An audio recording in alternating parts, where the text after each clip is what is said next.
Namasté, bonjour à toutes et bonjour à tous. Je me réjouis de vous retrouver pour cette contemplation autour du thème de la beauté.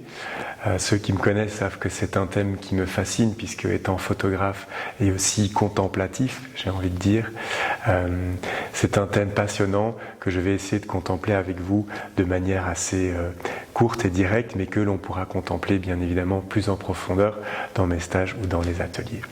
Alors aujourd'hui, on va parler de beauté, et pas forcément de la beauté esthétique, entre guillemets, communément acceptée par les sociétés, cette beauté objective, qui d'ailleurs est très relative. Si l'on regarde les sociétés d'il y a 50, 100 ans, 200 ans, ces critères étaient finalement différents, et donc on a envie de dire de quelle beauté parle-t-on ?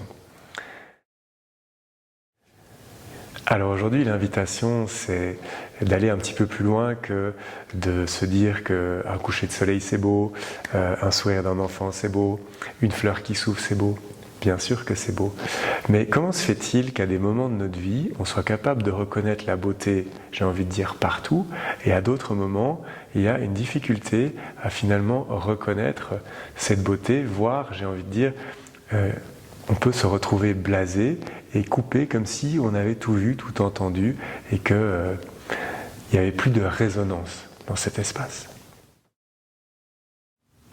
Ainsi, on regarde les enfants, par exemple, ils ont cette capacité de s'émerveiller devant des choses hyper simples. Vous parlez avec un enfant, il va voir un avion, il va être là, oh, regarde l'avion, il va voir une coccinelle, il va faire, oh, la coccinelle.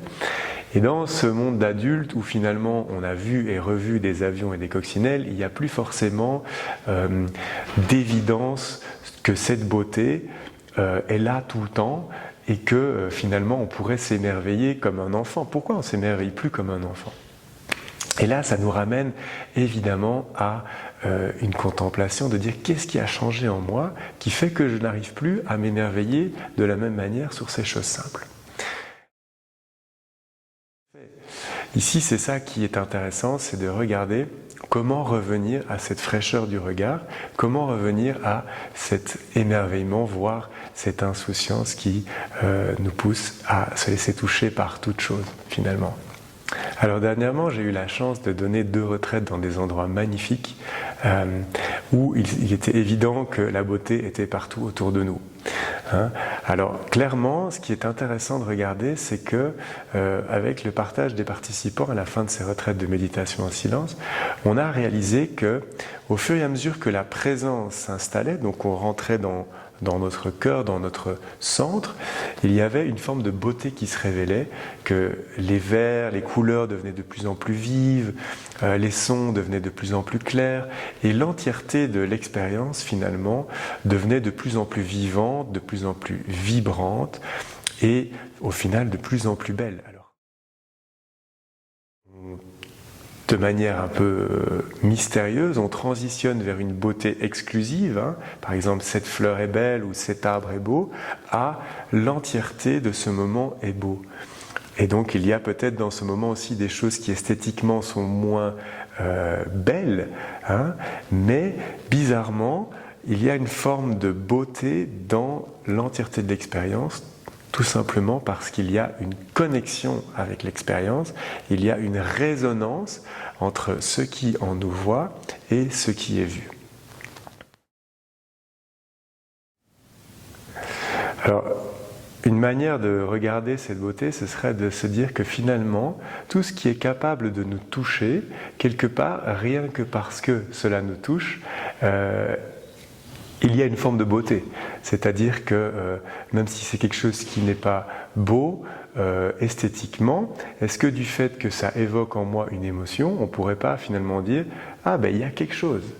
On peut se poser la question du coup, bon d'accord, mais c'est facile à dire lorsqu'on se balade dans un champ de fleurs ou dans une forêt de mélèzes, mais qu'en est-il dans une période de crise ou de guerre comme en ce moment ?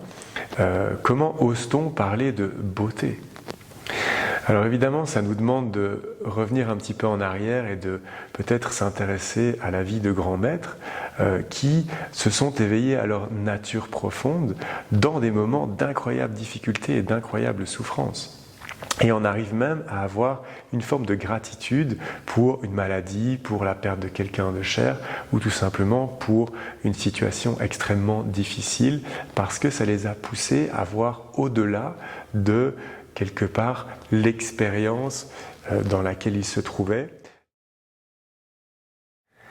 Les grands maîtres nous disent « la beauté est dans le regard de l'observateur ». Qu'est-ce que ça veut dire ? Alors ça veut dire que finalement, la beauté n'est pas dans ce qui est vu, mais dans ce qui en nous voit.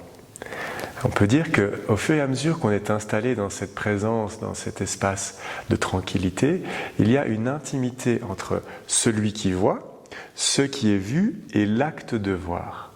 Et dans cette intimité qui devient de plus en plus fusionnelle, à un moment donné, celui qui voit se dissout et il n'y a plus que ce qui en nous voit. C'est cette fameuse présence ou cette conscience, cette connaissance directe dont les maîtres nous parlent, qui est au-delà de la relation sujet-objet, mais qui contient l'entièreté de l'expérience. Alors j'ai envie de dire, et j'ai envie de vous inviter même, c'est vraiment quelque chose à vivre, parce que discuter comme ça, on pourrait avoir des arguments et rester dans la conceptualisation. Mais l'invitation ici, c'est vraiment de venir à l'intérieur de nous-mêmes, trouver cet espace de silence et voir de quelle beauté parle-t-on. Cette fameuse beauté du cœur, on parle aussi beaucoup dans les enseignements que je propose. Finalement, lorsqu'on est centré dans son cœur, il y a une sorte d'évidence qui s'installe dans le fait que même dans les moments difficiles, il y a une forme de beauté.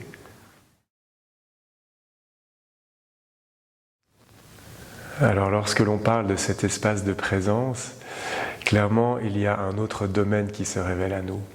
D'une part, on a le monde de la beauté éphémère, cette beauté d'une rose par exemple qui se déploie, qui répand son parfum et puis qui va mourir et qui va devenir peut-être moins belle qu'à ses jours de gloire. Cette beauté éphémère est là pour nous révéler quelque chose de plus subtil, on a presque envie de dire de caché et en même temps de si évident, et c'est la beauté de la présence.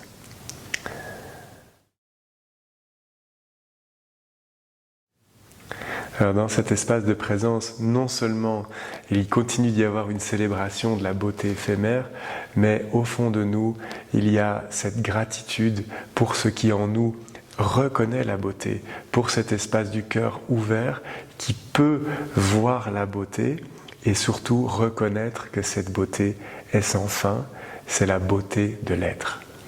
Alors je vous invite à plonger en vous et je suis sûr qu'on se retrouvera dans le même espace, l'espace de beauté, d'émerveillement, de joie et de gratitude. À bientôt.